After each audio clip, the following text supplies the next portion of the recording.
welcome to the Marinade, a free-flowing conversation about the creative process with creative people. Each episode we welcome musicians, actors, comedians, authors, visual artists, filmmakers, anyone who creates art to talk about how and why we make stuff. This is episode 214 and our guest is Nathan Evans Fox. Y'all, I am so excited for this episode. Nathan is a singer, songwriter, thinker, activist, and all-around badass from North Carolina who's doing what I see as crucial work. When we get into so many reasons why in this episode, his incredible record, Heirloom, which is probably my favorite of the year, depending on the day you catch me. There's so many great records out this year. I love this record. He also has a must-read Substack, which includes his anti-confederate book club. We talk about his advocacy for working class Appalachian folks and just Americans in general. I'm continually impressed by Nathan and grateful for his time and energy. Y'all, it is truly an honor to bring you my conversation with Nathan Evans Fox. Uh-oh. Does that work? Yeah, you're quiet, but... I can fix that. Cool. That is... Check. Yeah. There we go. Oh, yes, yeah. Sir. Oh, yeah. In fact, I cranked the gain too much. There we go. I just got a new computer, and this is the first... Testing. This is the first big, like... this is the first time I've done this with this computer, so... Yeah. Thanks for being my guinea pig.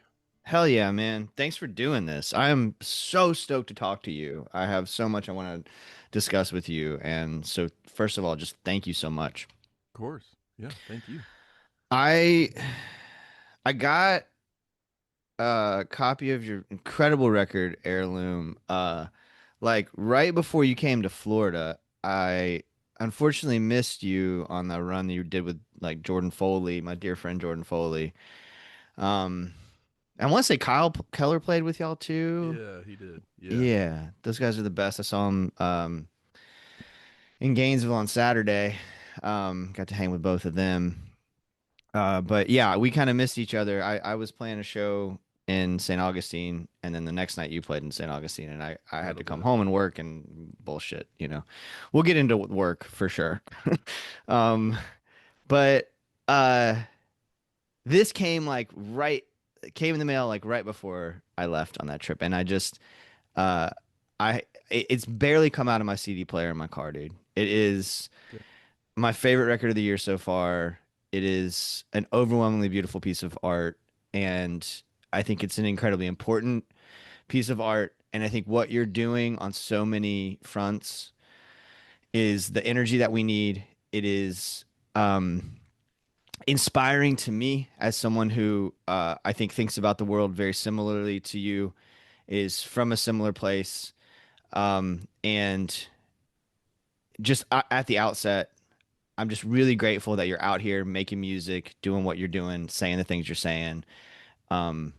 And thank you. Of course. Yeah. Thank you. That means a lot to hear.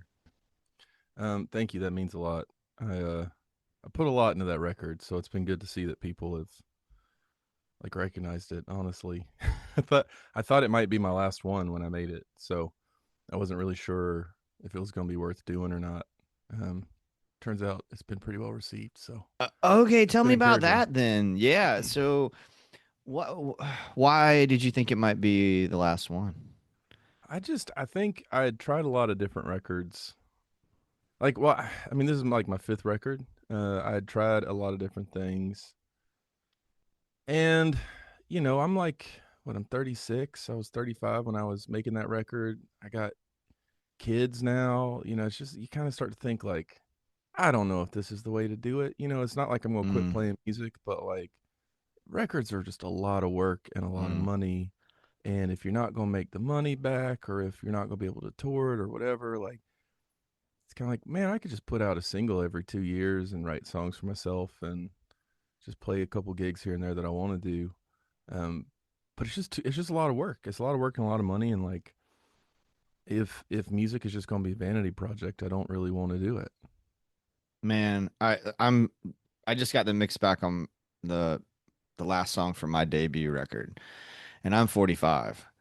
Um, and uh, I think one of the big takeaways from this process is just those of you who've been doing it a long time, just exactly what you said, like how much work goes into it and how much heart goes into it, how much you're putting yourself out there emotionally and financially. Um, I'm fortunate that like it's just me and a guitar and a friend produced it. It's all relatively affordable, but Mm-hmm. relatively affordable is still really fucking expensive to do it the way I want to do it, Yeah, know? yeah. So There's no such thing as a cheap record. I mean, mm-mm. it's crazy work to to get done. And this was the most expensive I've done. You know, by the time I get done touring and selling merch and stuff, I'll have made my money back, which is great.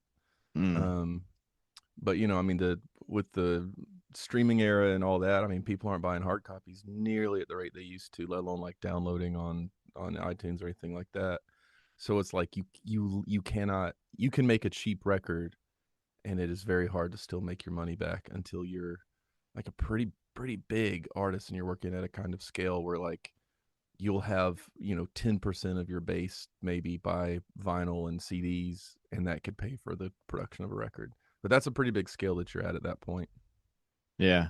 Did you at all consider I don't want to get too in the weeds about some of the money stuff, but I am kind of curious. Did you consider not releasing it on streaming like some artists Mm. have done lately? Yeah, I mean, I obviously do because I hate Spotify. Yeah. I've Fuck spent a lot of time. Spotify. Fuck Spotify. I've spent a lot of Yeah. time talking about how much I hate Spotify. Yeah. Um, but at the end of the day, I mean, I can't compete if I don't. Yeah. Um, I know some people that can. I know, you know, and there's like different strategies around this. My buddy Ross Thorne pulled all of his stuff down, and it kind of got his scene to take their stuff down too. Like it's pretty cool. There's some leadership that some people have showed. Um, and then like I know some folks also do things like they'll drop it on Spotify last, so they'll like make sure that like they're activating listeners on every other platform, and they kind of release the record in the order of how they would like people to listen to it. Yeah. Which I think is really smart, because it makes sure that Spotify gets the least attention.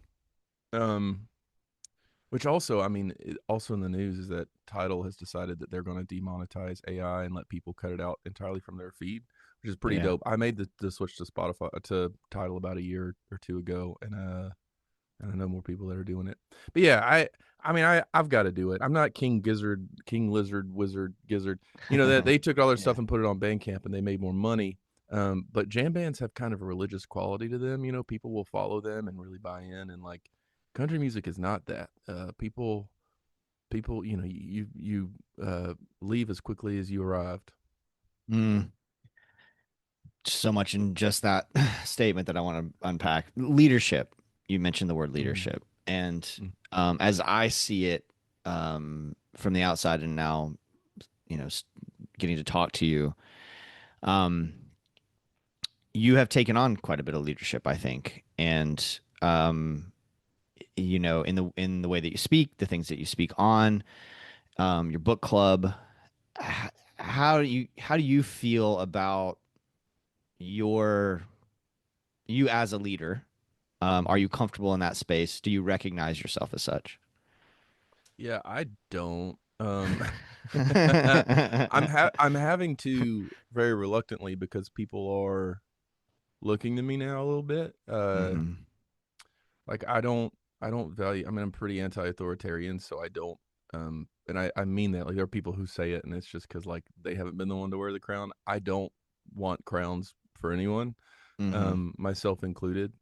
Um, and yet, you know, I think because I've just stayed true to the things that I've wanted to be good at, and the things that I've wanted to be kind of like an expert at, Mm.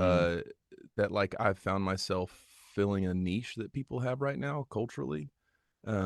Like somebody has to respond to JD Vance, somebody has to make country music that's not here to lick boots. Hmm. Um, Somebody has to, you know, talk about the anti-Confederate South. And so it's kind of become a thing that I has like fallen to me.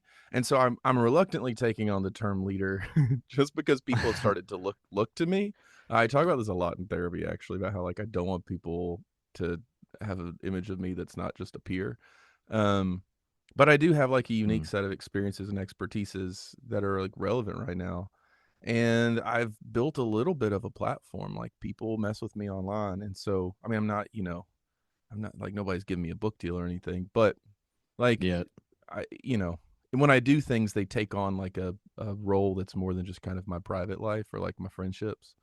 Mm-hmm. And so there's some responsibility that comes with that. Because the last thing you want to do is be reckless with the trust that people have put into you, and also you don't want to get too precious about it because uh, what people think of you parasocially is that you can't make your decisions based off that. You know. Yeah. Well, I think I don't think of, especially the brand of leadership that I'm observing in you. I don't see that as authoritarian at all, you know? Like I think the just looking at my life and career creatively, my life and career as an educator, um the leaders that I most respect and want to emulate are the opposite of authoritarian. You know, they're democratic in the way that they approach things, and that's something that I'm noticing in culture, and it's like popping out at me, and I don't think I'm articulating it very well, and I'm trying, I'm working on that. Is I'm noticing authoritarianism permeating all aspects of culture, Mm-hmm. and um, you know, it's not just at the top. It's the last three teaching jobs I've had bosses who would not take feedback at all and who got rid of me because I pushed back in a way that was to protect me. In some cases, Mm-hmm. physically, you know, Yeah. protect me and my physical safety, and that got me Mm-hmm. run out of the organization. Mm-hmm. And so I wonder if you're, you know, observing that as well and like how you reckon with it. Yeah, I think the official, even though it's not practiced everywhere, I think the official culture of America is deeply authoritarian. Um, I mean, you know, I think about parenting a lot. I literally wrote a whole record about it, about the way I was parented and the way I will parent. Um, so much of parenting is the ways that people do it is about like being your child's first authority, being Mm, the first authoritarian figure in their life. Whether that's because you're trying to prepare them for a world where no one's going to give a shit about your feedback, no one's going to give a shit about what's right for you, or it's because like that just facilitates compliance, and those are the tools that you've learned about how to get things done in a society where there's where the left and unions and other forms of like owning things that and sharing ownership of things that make decisions for us have been actively sabotaged by the government. Um, I mean, people don't know how to act cooperatively, how to act democratically, how to act horizontally, because every part of that culture has been deliberately torn under. I mean, we look at this like uh, there's a lot of themes that come forward in the book club I'm doing this summer, the Anti-Confederate Book Club. But um, one thing that's very clear is that like the culture of authoritarianism, of private ownership, of deliberate scarcity, where like I have to own mine and not we own ours. All mm. that is deliberately created. It's not human nature or whatever. Like they're going to tell you in an econ class. Like that's not actually anthropology. That's not borne out by the ways that humans have practiced statecraft in society for millennia upon millennia. Uh, and so I think, like the ways that people act out of authority and out of scarcity and all of that, I mean, it is just deeply enculturated. It permeates everything because you can't, it's not just this thing over there. It's this thing that sorts itself out in all the ways that you live your life. You mentioned uh you mentioned parenting, and one thing I'm always interested in when an artist becomes a parent. Um I don't have kids. I have a dog. I'm like the stereotype of uh someone my age with a dog and that treats it like their kid in so many ways, and with no intention of changing. Um Yeah. but I noted that like even on that level, I've noticed, especially from a time perspective, right? Um, that I wouldn't say my creative life has suffered at all since I got Bucket a year ago, but like there's just a lot of times that I would have been making stuff that I'm taking him for a walk or taking him to the vet or all the different things. And that's a dog, right? So like I'm Mhm. curious about the creative process for you with kids, like how Yeah. you're clearly a very invested father, like how that has impacted your creative process. Yeah, I mean, I'm not gonna lie. Sometimes it feels like it's just a direct competition. Like it's like I can't be switching up. There's a kind of like emotional space you got to access when you're writing a song. Like you got to sit with an idea and a feeling long enough to kind of build it out and work it out and massage it. And you can't do that when you got kids. Like they don't care about where your world is, like where your emotional world is. Um, and so sometimes it is just like really frustrating. I got to remind myself that like I guess the big picture is that like having kids has made me trust that songwriting will be there and that it's more resilient uh Mm. than I sometimes believe it is. Like I've spent a lot of years building up good writing practices and good habits, and I should trust that it'll be there. There's always, and I also have to remind myself that like I have learned to write in many different scenarios. I've moved around an awful lot. I've had a lot of different jobs and time commitments that have like pushed me in different areas where like maybe I can't even sit down with a guitar for 3 days because I'm too busy, or maybe my only time comes at like 11 at night and I like to work in the morning, whatever.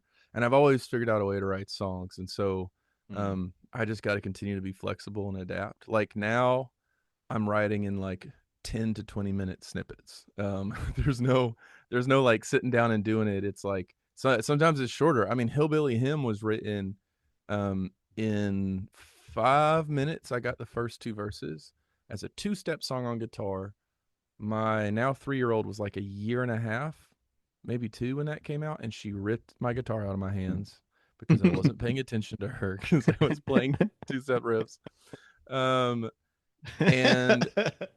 and I just like was like, well, I'll just put this thing a cappella up on the internet. It took off, and so I was like, I've got to finish writing it. And I also am like a full time dad right now, um, and so I like wrote that song, humming out things and thinking about things I wanted to say while I was washing dishes and making quesadillas for my toddler. So, um, you got to trust that like you can piece a song together without having to sit down at the whiteboard and architect it all out. Oh man, what an adorable story. Yeah, I love that. I love it. 'Cause I was beating myself up a little bit because I just got a lot of really cool plates spinning right now. I'm very happy with how my creative life's going. And as a middle school teacher, I have 2 months off in the summer where I can just make shit all Yeah, day, you know? yeah, And with that comes a little bit of self-imposed pressure that like, well, you have the time, dude. You should be making hmm stuff all day, every day. yeah. And I haven't written I finished the song about a month ago, and I haven't written anything since. I've got snippets, I've got little jots in the notebook and everything, but I haven't picked up my guitar. I got my open mic that I host tomorrow, hmm and I haven't picked up my guitar in like 3 weeks, or two Yeah, weeks, I guess. yeah. And I feel really guilty about it. So that's really a very helpful perspective, that like the idea that the habits are there, you know how to do it, and hmm so attending to the rest of your life doesn't mean that you're gonna forget how to ride the bike. No, no, it'll be there. And if not, I mean, I think the like, you just tell yourself like this is a new challenge, and I'm going to learn a new skill. Like I'm learning how to write in 20-minute segments, and I'm learning.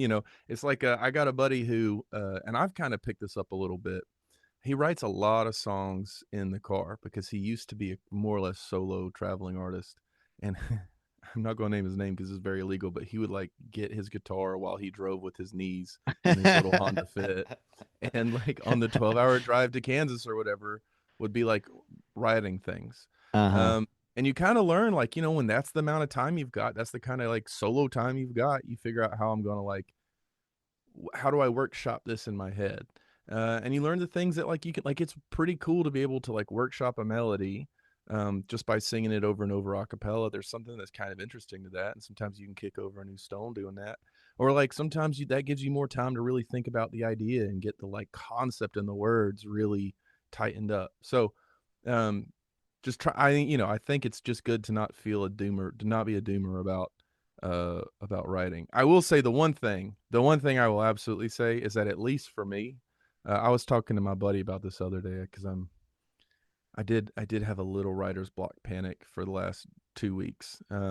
Mhm. Because if I'm not writing for 2 weeks, I'm pretty upset. I just get irritable. Um, Oh, but same, he man. pointed out, he's like, dude, you're just tired. I'm like, yeah, I think I'm just tired. Like, I don't like not having any rest. That makes it hard. Because there's just no like, there's no get up to even write. There's no get up to think, no get up to process anything. It's just like anytime I have a moment to chill, I want to completely dissociate and leave the scene. I'm trying to teach myself at this point in my life to rest. Like that is Yeah, something that this summer I've been really good about. Whether that's taking a nap in the afternoon or just like sitting and just hanging out with the dog and not feeling like I have to be doing anything at all, just being present in the moment. I have yeah, uh I have struggled with that, and there are a lot of reasons why, but it's necessary. And I also notice when now that I'm committed to it, like when I do sit down to the page, I'm more prepared. hmm, I'm ready for it. right, Um, like this conversation, like I felt very ready for this conversation because I gave myself the afternoon to partly because I gave myself the afternoon to rest.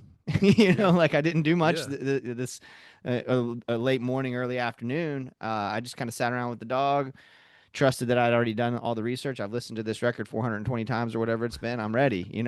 So yeah. Nice, yeah, 420 yeah, times. yeah, right. Um, I like that a Yeah, lot, and that's something I'm trying to teach myself is just like to rest. yeah. Yeah, well, so much of writing, I like, on the one hand, I really need musicians to stop thinking of ourselves as like artistic genius and start thinking of ourselves as workers who put in a lot of work, and it just happens Mm, that our job is fun. But we've all worked jobs where like half of it is fun and half of it is work. Um, I mean, my favorite job I ever worked, I was cleaning bathrooms at a state park. Like like that job was real work, and also I liked a lot of it. I like driving around on a gator and and hiking trails and picking up cigarette butts. yeah. Um, but like, so there's a lot of being a musician that is work, but also the creative part of us is so based in play. Like, if we don't understand how to play, and play doesn't, play changes developmentally, but we always play to create. And so, you got to care for the part of yourself that needs to play. Like, if music becomes this thing that's just burdensome and onerous, you're killing the spark of joy that like facilitates play. If you're too tired, if you're too tired because and you feel like you're just doing it all out of obligation, you're probably missing that playful part as well. I mean, I know that doesn't work for churning out like some of the writers' room slot that some people make. Not, no shade at folks who do writers' room, but I know people that do 3 a days for years and years and years, and they run out of things to say. And it's like, yeah, because you didn't live, you didn't play, you just you just juiced everything that you already had dry. So anyway, Mm. I always say like, I think of it like, what is preventing me from playing? Is it time? Is it energy? Is it joylessness? Do I, so then I just need to rest, or I need to go have fun, or whatever it is. I love all of that. Talking the writers' room thing made me think about something that I noticed yesterday listening to the record, and that is like these songs get stuck in my head, and um, I was going back through it and thinking about a song like "Race Car," a song like "Lots of Beginnings," and how it feels the songs on this record feel like um something I want to hear on the radio. And I know this point has been belabored a million times about like pop country and so forth. And I'm not trying to rehash that conversation. That's not what I mean, right? We know that since the Telecommunications Act of 1996, country radio has been shit. But like the the components, like it feels like something that is could be very accessible if on the Mm. radio, right? Like Yeah. you're singing about things that the powers that be don't want you to be singing about. And so, Mm. they're going to keep that off the airwaves in certain places in certain ways. But I do think that there's a vibe to it. And because I was trying to think about it in context of other artists whose work I love now. And I'm like, I get why, like, I don't think of John Moreland, who I think is one of our great writers, Mm-hmm. um, the way he does things, I can't hear that on country radio. Like my Right. brain can't go there, right? But this record I can, Right. Yeah. And I wonder how conscious you are of that and like what your thoughts are on it. Yeah. I think I just love country music. Like, and I've Yeah. said this to people in like Americana spaces and folk spaces and indie spaces. Like, oh, you mean like alt country? I'm like, no, actually I don't really like alt country that much at all.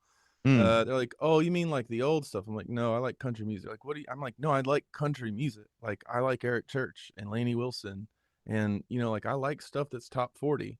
I don't, it's not all I listen to, and I'm not um like I tell people this a lot. I'm like, no, like I don't expect a Twinkie to be a full meal, but like I love a Twinkie, and sometimes those songs are Twinkies. And the other thing is sometimes those songs have a Mm. lot of protein in them, but Mm. you miss it. Like you miss all the nutrition in it because it's been contextualized. It's like a piece of kale hidden in a bed of Twinkies. But like it's all in there. And one thing I really like about it is that it is familiar. Like there's nothing avant-garde about it. It just meets you right where you're at. I love comfort food. Like I like rewatching shows. I like wearing clothes I've worn 100 times because they're comfortable. My favorite food is biscuits and gravy because it's what my mama made me every day in second grade. Like Uh-huh. there's Uh-huh. something that's like just about the familiarity of it that I think is really disarming. And I mean, honestly, having lived a life where I've pushed myself and pushed myself and pushed myself a lot and been spent a lot of time being uncomfortable, it makes sense that I make music that feels comfortable in me. Like the place where I've gone to find rest and to sort through things, which is making music, has been a place where I've needed to do something that feels comfortable. And in terms of craft, I mean, I think I was talking to a buddy, like, I think you can tell that my songs aren't co written because they're not things that you could get two or three people in a room to agree on saying. But um, like they're still very like, uh, idiosyncratically me, but there are conventions in the craft that I really like. Like I love one verse into the chorus, half verse into the next chorus. Like I love a song that has a clip to it. I love a song that like um just keeps it moving, that like gets you right to the point. I love, I don't want to spend 8 minutes with somebody's songs. I want a Mm. song that's like there and out. Um and part of that to me is also like I think something that country music understands is like you're not entitled to a listener. Um, I've gotten enough Mm. Folk Alliance stuff, which I'll never do again, um, to know that like so much of the songs are like, well, we're all going to have to sit here and listen to it. And in country music, where you come up playing in bars and cover gigs, it's like you're lucky to have someone who cares about you more than their wings. And so there's this kind of like out of respect to the listener, like I want to give you something that is appealing to you. um and there's this, people will go so far with so much country music where it's all fan service, and it's all just like, Uh-huh. I and that shit drives me crazy too. But for Yeah. me it's like I want to write something that's accessible because I think it's a sign of respect to a listener. And it's also a kind of craft that I think is just fun. Like it gets right to a point. I don't like to wander in my music. That's one of the reasons that Man. I just can't do it. There's a whole other conversation about that, but yeah. Yeah. Oh, I love it. I wanted to talk to you about some of these other things like this. Someone got me this at your show in St. Yeah. Augustine, and it's just wonderful. Rewilding country music. Um, there's so much in it. It's it's a small volume, but there's just so much in it that there's a lot of when I listen to you talk, when I read things you've written, I listen to your music. There's just a lot of confirmation bias. I'm just like, fuck yeah, man, yeah, hell yeah, brother. Um, but there's so many moments in this that kind of stop me in my tracks. And the very first page it says, "Wherever folks are making peace with wilderness, country is there in one way or another." I Mm-hmm. wanted if you want to know if you could talk a little bit about just like the inspiration of this and Mm-hmm. of the scene and like and its contents. Yeah. I so the idea of pushing zines, it all started when I was you find out that people push zines at punk shows. Hmm. It's a way of saying like if you want the merch of this band, you also have to take our message. Um, which is an important way. Sometimes I think about like the no scene is perfect, but there are things in scenes like the punk scene and the DIY scene that I think are we're going to have to incorporate part of it if country music's going to have a future, because country music is so dependent upon just like honestly corporate money. Like it is so dependent on these big labels and the sponsorship deals and their ability to sell merch and to get endorsement deals and all this. So like if we want country music to be anything other than just kind of the mouthpiece of like wherever capital is going, then we have to be able to like really build a scene. And I don't know that the scene, frankly, has to also be honky tonk. I don't love. It's not for me. Um, but uh, but like so, I was thinking about like what it means to have your own zine at a show. In part because so much of country music as a commercial genre is like you can take the commodity of the song and you can run away and you don't have to take the artist. Like it's Mm. roots music, but it's just about like grab and go the fruit. Like you don't care about the ecosystem that produced the song. The roots really don't matter. It's what they produced. And so like how do I make sure that there's always roots attached to what I'm bringing? And one of the things is to be able to like say like here's a zine, here's a message about country music, um, that that helps you contextualize what I do and also makes it harder to separate the context that produced the song from the song as a product. Uh, that zine, I mean, I'll probably roll out some others, but that zine is really about like what I find interesting in country music. I think a lot of like one thing I've been talking about lately is how I think some people when they make country music they mean countries like nation state country, and Uh-huh. I mean like where there's wild things. I mean like Mm. the kind of backwaters and the swamps and the hollers and the ecosystems. Um, and I do think that's one of the actually meaningful battle lines in country music. It's the people who are singing about flags and the people who are singing about seabeds. Mm-hmm. Um, and uh, and so this is me like firmly planting my flag in the seedbed camp. So yeah, rewilding country music is just like what does it take to sing songs that are about making kin, not kingdoms? What does it mean to Mm-hmm. to to make songs that are about like appreciating wildness and all the ways that happens civilization to humans, Uh-huh. like in queerness, and the ways that we don't lick boots, and the ways that we are useless to the powerful, all that kind of stuff. Like that's where wildness pops up. I love it, man. Yeah, I mean, just like this graphic here. Um, Yeah. just the whole time, just shaking my head. Lawns to Oh yeah. meadows. Vanity trucks to Yeah. Pontiac Sunfires. That's my favorite one. Boys will be boys, gender any which way. I mean, just on and on, man. The whole thing. I thought that was just the coolest piece of merch. I'm bummed I missed your run down here, but I was really I'll grateful be that back. that I got. Thank you. I'm excited for that for sure, Yeah. man. Hell yeah. Tell me about your anti-capitalist book club that I am overdue joining. Yeah. Yeah. What an exciting thing! Like, talk to the people about that. Yeah. It is an anti-capitalist book club. It's called Anti-Confederate. I changed what. It's an Anti-Confederate Southern History book club. Okay. And so it is. There is an anti-capitalist approach to it, which is like you don't have to read the books. It's not about there. No one's giving you a grade. It's not a job. Um, Basically, the way I've structured it is for 8 weeks this summer on my Substack. We're reading a couple of different books. We're reading Dixie Be Damned, Hammer and Hoe, and Dark Into the Street. These are books that are all part of like a kind of canon of different like different like Hammer and Hoe is a story of Alabama communists in the Great Depression. Dixie Be Damned is an insurrectionist history of the South.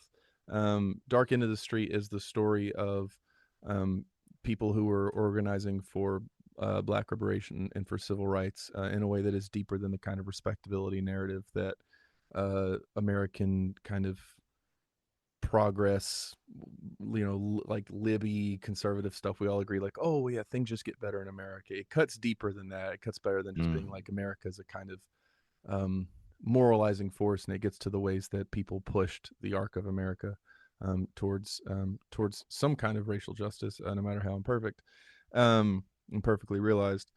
So it's there to really like demythologize the notion that the South is a giant monolith. I've told people I think the South is.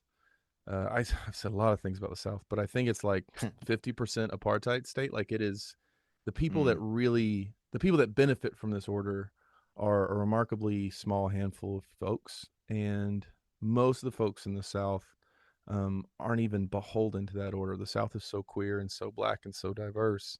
Yeah. Um, it's this kind of like what you see you see how American power is not about benefiting all of us, but it's about benefiting a very select class or a couple classes of us. And there are people who will be whipped up into a frenzy into like licking that boot. But anyway, so the book club is that every week I interview an activist, organizer, artist. I've interviewed some elected officials in the South to ask them about their approach to what it means to be anti-Confederate. Understanding that the ways that people talk about our moment in politics, they say, "Oh, it's European fascism." No, we have our own fascism here, fascism that the Europeans were looking over our shoulder and taking notes on, which is the Confederacy, and it never Yeah. really died. Yeah. And so I think this moment is more like the South rising again than anything else. It's kind of metastasized and morphed into what we have now. So that book club is about that. It's honestly really cool, and I tell people you don't have to read the books, and I'm not giving you homework. Some of the guests don't read the books because they have their own things they need to be doing. Yeah. But just listening to the interviews, treating them like a podcast is honestly the best way to do it. I'm going to leave all that stuff up too, so like it's you can tap in on the live stream, but like if you want to start now and listen to episode 1, whenever you want. It is the coolest thing I've done. Like it's one of the coolest things I've ever done because the guests are really that incredible, and the themes, the ways that like they repeat things across interviews like that they haven't watched. You realize that there are real themes. Like housing is a real theme. Um, like the emergence of the carceral state is a real theme. Uh, the ways that like to talk about race, you have to talk about class, and to talk about class, you have to talk about race. That's a real theme. The privatization and enclosure of the continent and of everything is a real theme. And nobody's talking to each other and coordinating this. But you see these things kind of start to map themselves. So it's been really cool. It's been really, really cool. And everybody should tap in. I love it, man. Yeah, I'm gonna tap in for sure. I think that point about you can't talk about race if you don't talk about class, and you can't talk about class if you don't talk about race is something that took me a long time to understand because I was raised so conservative and I was raised so like in I trusted the adults in the room too much and I trusted everything I read. I read voraciously and a lot of the things that I was getting a hold of, or at least the way that they were sold to me, the Bible, for example, um, I believed, I deeply believed, and I was taught a lot of really awful things about how the Yeah. world works, and it's constant work now as an adult to undo that thinking and to deprogram myself. So I'm really grateful for spaces like the one that you've created. Yeah. I'm always trying to find that. I'm always trying to find. We talk about the question that I'll skip asking you because you just answered it. I think is one I've been asking the last year and a half is what are you doing to find community? What are you doing to build community? Because we need it so desperately. We've always needed it, but if, in my lifetime, I've never experienced the time when we needed it more.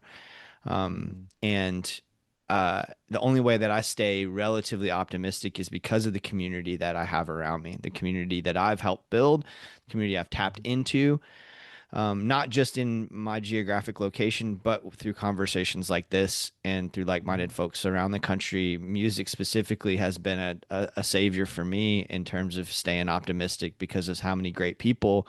I just got Mhm. my new American Aquarium record in the mail, for example. Yeah. You know, like Yeah. BJ's been on the show 3 times, and every time they're in town, I go see them, Yeah. That's and you know cool. he's fighting the good fight. Yeah. And I think there's a lot to stay optimistic about because of that community. So that's Hmm. awesome what you're doing, man. And I'm glad I could feel Yeah. it, like your excitement in your voice about it too, which is awesome because that's a lot of work. I Yeah. think a lot of folks don't It realize like what you're doing is. is that's pretty time consuming, man. It is a job. Yeah. I Yeah. thought I was going to be on the road this summer. That fell through. That's a whole other story. But it allowed me some time to be here that I wasn't expecting, and so it's been Mhm. cool that this people wanted this more than I thought they would, and so it's become a thing where I'm like, I've got to build it out then. Yeah. But it's cool. I mean, look, if I could do this once a year where I don't have to go on the road and I could do something that scratches my brain and puts me in contact with people that I think are like fascinating experts on things that I would love to hear their thoughts about, and learn like some strategy about. I would love to do that. That's so much cooler than going and sleeping on the sofa and eating gas station hot dogs. As good as as good as Wawa is. But the other thing I want to say on that though is like, I mean, it's important. Like, let me be a preachy little commie for a second. Yeah. You have to join a party or you have to get involved in a group.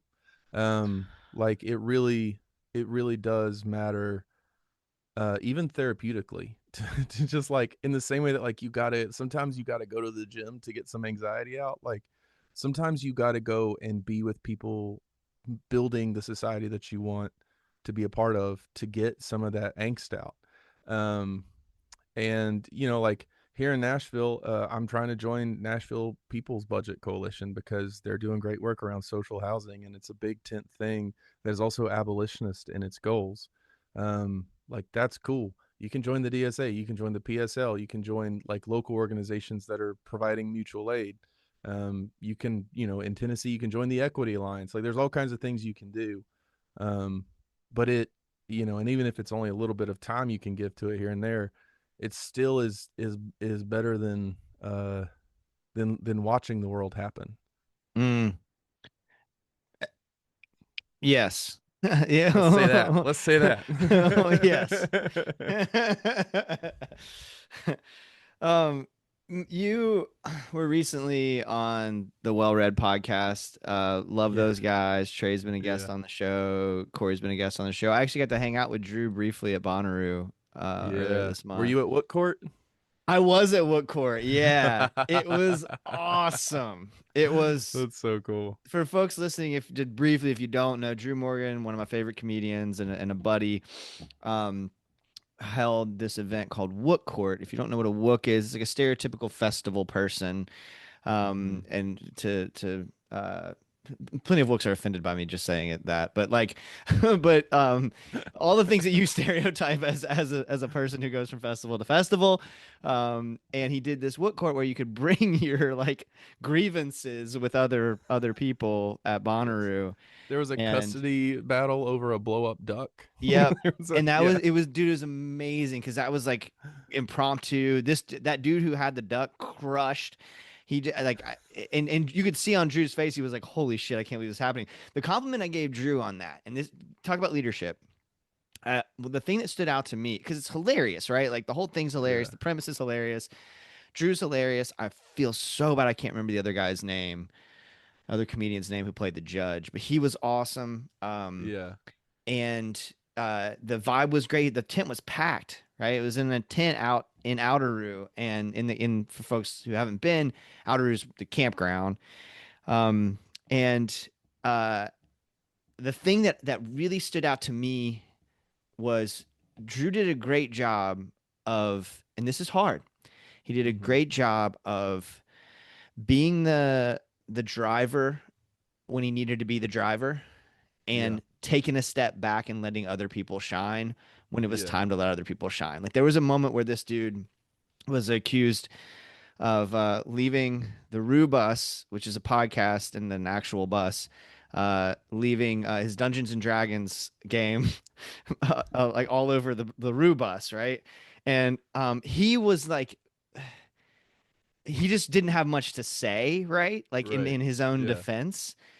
He wasn't like a particularly charismatic performer. So Drew just like became his defense attorney. And if folks don't know Drew, he's a criminal defense attorney all by trade. Yes. And Yeah. so he gets up there and so ends up turning it into like that dude was trying to get laid. And don't we all don't can't we all relate to this man trying to get laid, and like ended up getting him off of the charges. It was so fucking good, man. But then when the duck guy got up there, this ridiculous thing about the judge fathering this inflatable duck with this man. This ridiculous premise that this guy was crushing, and Drew just kind of like let him go, Just let just him like cook. it Yeah. was time to just let somebody else shine. And that's what I told him Yeah. the next day. I was like, man, I love that whole thing, but I was really impressed by that's a tough thing, as a leader Yeah. and as a showman, where you Mm-hmm. sometimes it's not about you, and especially if you're someone like us who has a microphone up there on stage, right? Like there's a certain amount of ego that goes into some to being someone who says I'm going to get up on stage with a microphone, you should listen to me. Yeah. And to be able to get out of your ego and allow somebody else to shine, I It's was just cool. like, fuck yeah, Drew, that was Yeah. so great. Yeah. Tree's a good egg. Yeah. No, Yeah. he really is, man. And I think, he does a lot of things behind the scenes that he doesn't want credit for. Yeah. He does a lot of good in the world. He does. And I'm grateful to know him. Well, Yeah. The anyway, same. on that was a great conversation. And folks, you should go listen to Nathan on the Well Read podcast. It's a wonderful conversation, but you kind of glossed over. Um, I think we were running out of time. You were like, yeah, and I was in a cult briefly when I was 17, and then you just sort of moved on. And I'm Yeah. wondering if we can just take a second to unpack the story, or is Yeah. there anything you could add to that? I mean, I was in a cult when I was 17. I went up to New Hampshire for 6 months, graduated high school early. Yeah, it was a terrible experience. uh, but into like the kind of woo woo version of Christianity, like Mm. wook Christianity. Um, and so yeah, just a terrible experience. Do not recommend it. Has tapped me in though to like I recognize bullshit pretty quick. I can I know what a bad leader looks like. I know what a Mm. disingenuous person looks like. I know how broad systems of abuse work, like cultures of abuse work. Um it's not very abstract to me. Uh so yeah. Well, okay, so uh, I guess you're the second guest we've had on who was in a cult. Jonathan Payton was in a cult. Um, Oh yeah. yeah, I know Jonathan. Jonathan. Yeah, Yeah, yeah, have you yeah. guys ever talked We cult? we never talked cult. No, he was in Atlanta. He was coming up in Atlanta while I was there too. Oh, cool. So we both did the like Eddie Owens presents. Like he won the songwriter shootout the year before I won it, and he was like the judge at mine, Oh, cool. and the Atlanta scene is like kind of picked over. So there's like because most people just kind of come. Most people in like a roots music world come to Nashville, and so like Atlanta's got good music, but if it's just like dudes with guitars, they leave pretty quick. So you get to know the Mm. handful that are around. Oh, that's awesome. Yeah, Jonathan's a Yeah, sweetheart. He's yeah, he been so is. good to the show, and I just love his songwriting. Yeah.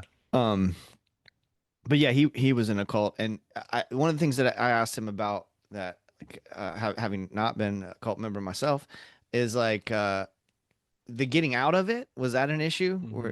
Like, were you able to just walk out, or? Yeah. I mean, I definitely wanted to keep going back, but my mom was Mm, like, "You got to go to college," um, which I probably shouldn't have gone to college because I was just in a cult and I ended up being a real hot mess. mm, But I mean, it was good. It was a good like life moment where my mom was like, "No, you got to go to college," and she even supported me going to this place. But like, uh, making sure that life had to be normal was it kind of helped a bit. There's yeah. some nice things in living a normal life. Don't let people talk you out of it. There's some civility to it. Sometimes it ain't broke for a reason. Okay, we can, I can say this as a full blooded commie. I can say like we need radical political visions, and also most of it's just gonna look like we all get to eat and like have some and like be left alone. Like it's Yeah. like we don't Yeah. need to be doing all this other mess. Dude, eating and being left alone fucking rips. I love it. It it rips so hard. I know. And it's crazy that like you can be labeled as completely radical to your government for being like, I don't know. I think eating rips and everyone should be able to do it. Yeah. You know what slaps? Healthcare. Access to Yeah, healthcare. I know. And that's why I'm on a list. Oh man. It's been such a pleasure, dude. We usually start to wrap things up with what you're getting down on. So that's the art that has you Yeah. inspired at the moment. Could be Yeah. anything. Shit. Nothing. I'm actually I'm in a real bad spot. I'm looking for some music that I don't like listening to music anymore. I think a lot of Mm, artists feel this way where it's like I hear so many goddamn songs from myself and others where I'm pretty over it. yeah. Um I do love listening to Roger Miller. I do love listening Mm, to Doc Watson. That never gets old. Um I honestly like the things that's been getting me inspired has really been all the stuff I've been reading in this anti-Confederate book club. I mean, mm, I'm a nerd for a reason. Like reading these Southern histories of folks that really made sure that people could eat and really made sure that they were going to try their damnedest to be a part of interracial Southern cultures, and they were going to try to be against the privatization of all the things that keep us alive.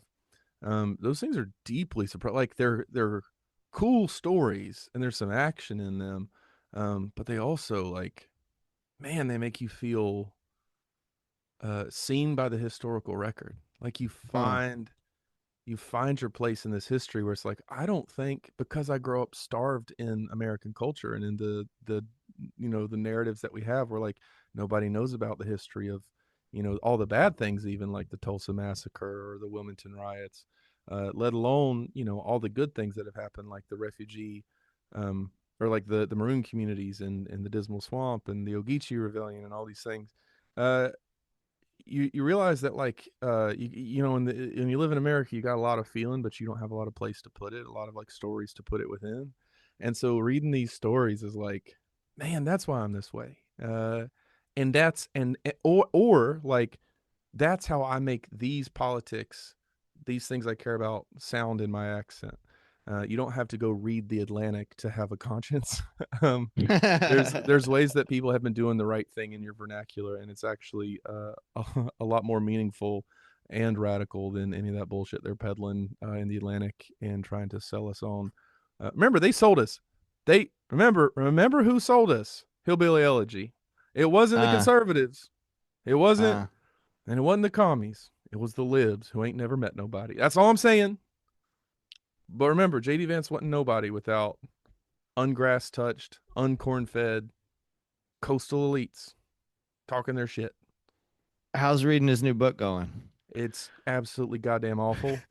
It's absolute abject horseshit. I did write. I think I'm going to go on Matthew Rimsky's podcast, talk about somebody who's been in cults, Uh, and we're going to talk about it. He calls me the anti-Vance, and I will say this, a little pluggable. I did publish on my Substack a review of it, which is probably my most. It is my most engaged thing I've ever posted. Um, and it does kind of slap. And I'm not going to let nice. JD Vance get away with it this time, because I see right through him. And all of my life experiences, we've walked a lot of the same paths, and he has no Uh-huh. excuse to have become how he to come out the way that he came out. Buddy, Or I he think should about come out. that. Man, I think about that a lot. Just thinking of and I'm not saying this to like to pat my own back or anything, but I just think about the work that I've done. I mean, I was groomed to be a Republican politician. Like that's Right. how I was raised. Like I was Right. raised with with the expectation that I would be the Republican governor of Florida or Kentucky. Like Mm-hmm. that's and I bought into a lot of that as a young man. And then when I Mm-hmm. got to college and experienced the world, and met people from all over and realized how much bullshit. It took me a while. It took me a while because even Mm-hmm. in college, like I was surrounded by like minded folks who were similarly raised, and Right.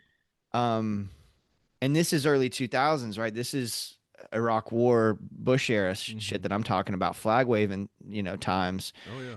and 9/11, the whole bit, and like I still bought into a lot of pretty awful things that I, as I view it now, right, through my Right. current lens. But anytime I see somebody like a JD that kept going down that path, I'm like, motherfucker, Yeah. you've had access to facts, He's right? known. You've Yeah. had an opportunity to experience the world, and Mm-hmm. you still came to that conclusion.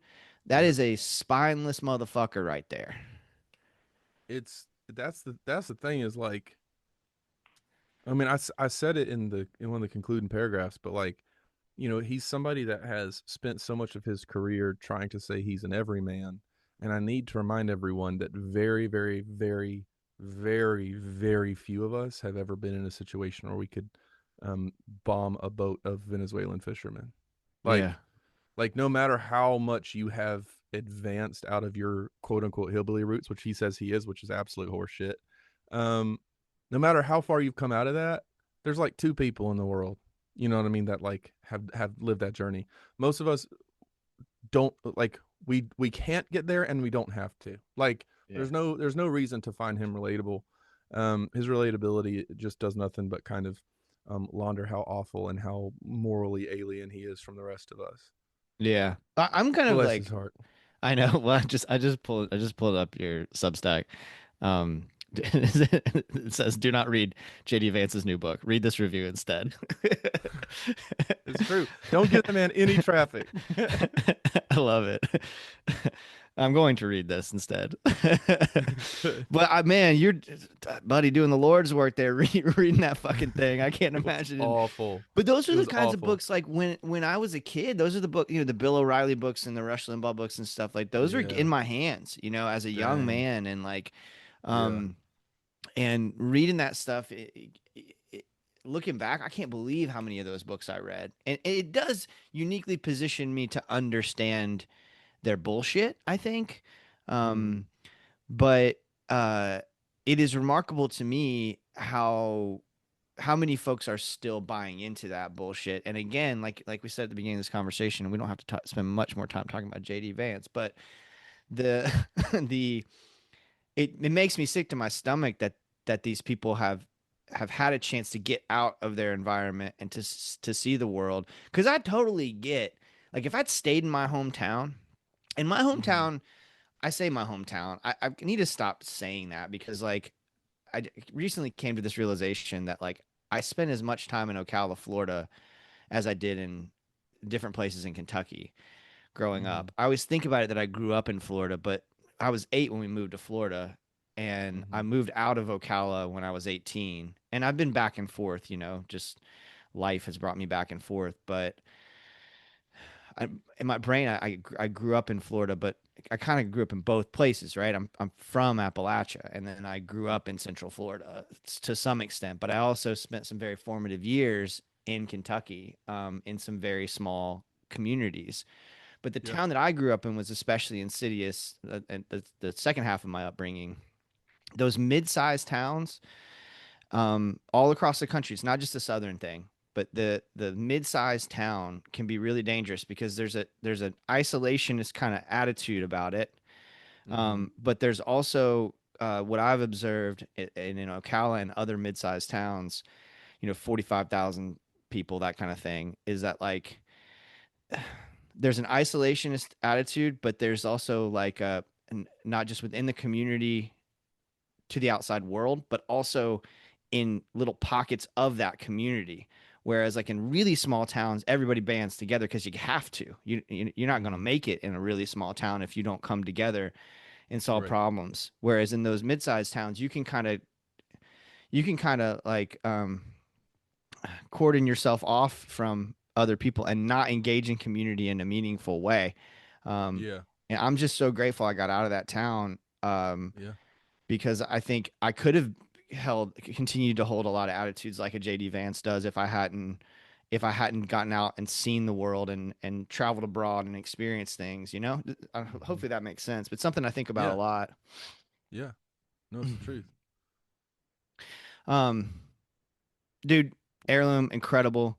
Um, Thank you. I'm gonna plug into the Anti-Confederate book club. I'm gonna read this um review as soon as I'm done here. Everybody go join the Substack. I'm just so thankful for your time, man. This has been awesome, and I Likewise. really, really appreciate you. Thank you. Thank you.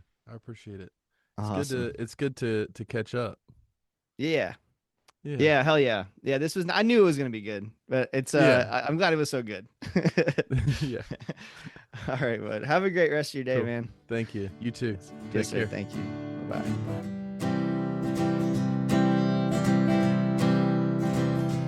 Nathan Evans Fox, y'all. Thank you so much, Nathan. Thank all of you for listening. NathanEvansFox.com for all things Nathan. Head over there and grab a physical copy of his incredible record, Heirloom.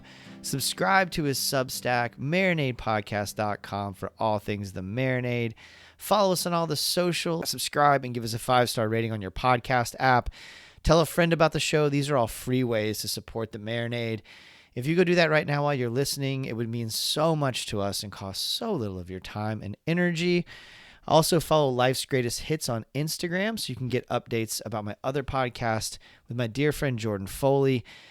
We do some fun stuff over there too, not just the podcast. We do a song of the week each week. We alternate song of the week and talk a little bit about why we chose that song.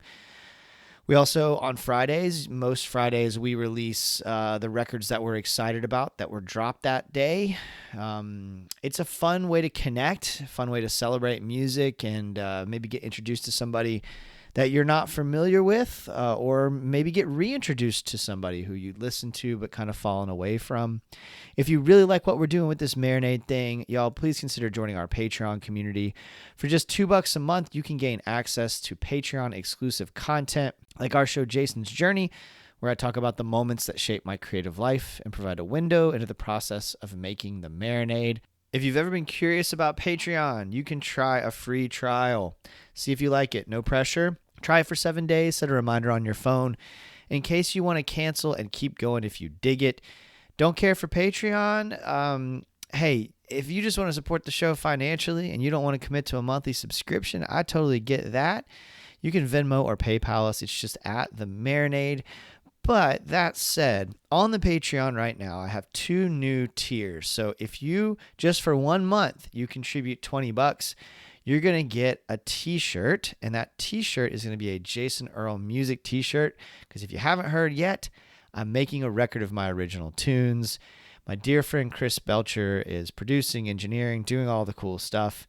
And my dear friend Mr. Will Payne Harrison is going to master it. So there's a lot of cool stuff that's coming your way. I got 5 songs. I'm starting to promote it, and it's called For Ivanel. It's a deeply personal record of kind of the 5 songs that I think resonate the most with people when I play them live. It's going to be my introduction to the world musically on a broader scale, and I can't wait to get it out there. So for $20, you can get a t-shirt. And actually, and I'd be remiss not to say also that you would get a CD if you commit that $20. And if you just want to commit $10 for just 1 month, and then you can drop back down to $2 or cancel altogether. For $10, you'll get a CD, a copy of the record. So, y'all, I'm so excited. And then if you don't want to do all of that and you just want to Venmo me a couple dollars, if we got $1 from everybody who listened, we could do so many cool things with physical copies and other things that I want to do with the record. I'm going to start appearing on other podcasts to promote the album coming up soon. So make sure you're following us on the socials, both The Marinade and Jason Earl Music on the socials, so that I can get the word out and you can help spread the word. And also to support those podcasts. There's some really great folks who I'm incredibly supportive of myself, listen to all the time, and want to spread the word about their work. So help us out, y'all. Every time you share, every time you comment, every time you just tell somebody, if you would right now, just today, tell somebody that you know about the Marinade and why you like it, that would be amazing. But above all, I'm just thankful you listen. I'm thankful you spread the word about the Marinade. Nathan Evans Fox, y'all. What an episode. Until next time, go out and create something. Cheers, y'all.